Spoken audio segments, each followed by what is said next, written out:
সমস্ত কিছু দিয়ে মেখে নিচ্ছি।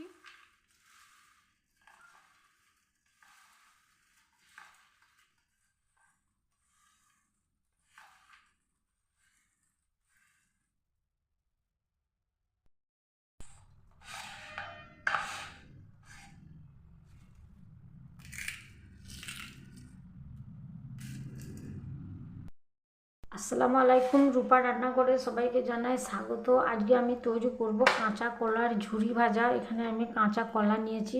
কাঁচা কলাকে প্রথমে আমি বটি দিয়ে কেটে ছালটাকে পরিষ্কার করে নেব।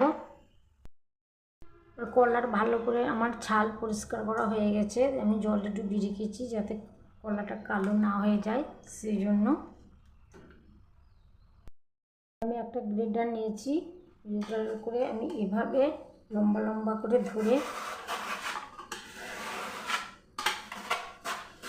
এভাবে গ্রেট করে নেব।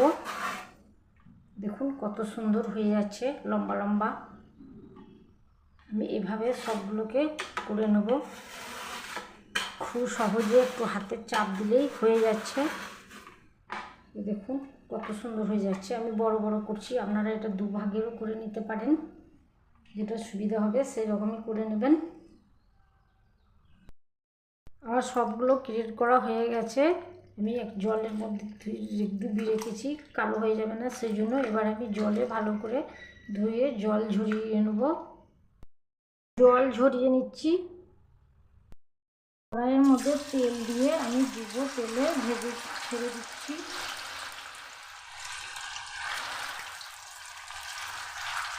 গ্যাসের ফ্লেমটাকে আমি মিডিয়ামে রেখেছি, মিডিয়াম করেই ভাজবো, তাহলে মুচমুচে হবে। হাই ফ্লেমে ভাজবো না, তাড়াতাড়ি ভাজা হয়ে যাবে, সেই জন্য আমি মিডিয়াম করেই ভেজে নেব।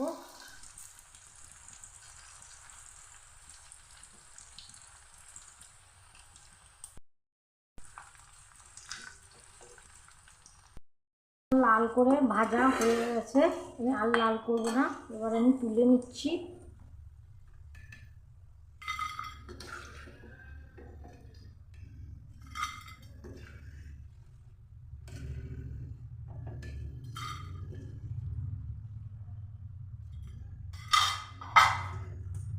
সেম আমি আবার একই রকমভাবে ভেজে নেব।